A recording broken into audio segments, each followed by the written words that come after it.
بسم اللہ اللہم صلی وسلم علی نبینا محمد۔ السلام علیکم ورحمۃ اللہ۔ ہم ماڈرن تو ہو گئے، پتہ نہیں مہذب کب بنیں گے۔ ہماری کالونی میں کچرا اٹھانے والا بچہ اپنے باپ کے ساتھ بلا ناغہ آتا ہے۔ عمر محض 11 سال ہے، لیکن باپ ٹانگ کی مزدوری کی وجہ سے اسے ساتھ لاتا ہے۔ یہ ہر گھر سے کوڑا دان اٹھا کر ریڑھی پہ ڈالتا رہتا ہے اور باپ ریڑھی آگے بڑھاتا رہتا ہے۔ سوائے پانی کے میں نے اسے کسی گھر سے کچھ مانگتے نہیں دیکھا۔ پانی کے لیے بھی پلاسٹک کی بوتل اس کے پاس ہوتی ہے۔ ایک دفعہ وہ 3-4 دن کی غیر حاضری کے بعد آیا اور دائیں ہاتھ پہ پٹی بندھی تھی۔ پوچھا یہ کیا ہوا؟ بتانے لگا کہ ریڑھی پہ کوڑے سے پلاسٹک کی چھوٹی موٹی چیزیں چن کر اکٹھی کرتا ہوں۔ کسی نے کوڑے میں ٹوٹا ہوا گلاس پھینک دیا تھا۔ میں الگ کر رہا تھا تو ایک ٹکڑا ہتھیلی میں کھب گیا۔ بہت خون نکلا اور ٹانکے بھی لگے۔ وہ ہاتھ آگے کر کے ساری کہانی بتا رہا تھا۔ مجھے اس کی تکلیف کا اندازہ تھا۔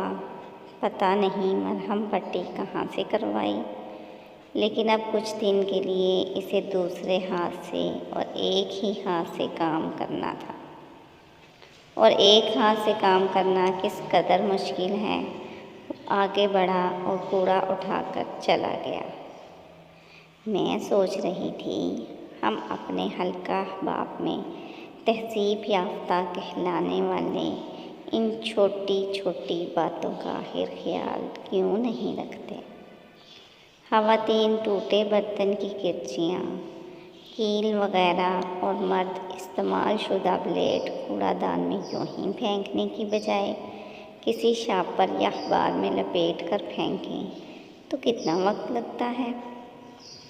پتہ نہیں یہ کرچیاں اور بلیڈ کتنے محنت کشوں کے ہاتھ زخمی کرتے ہیں۔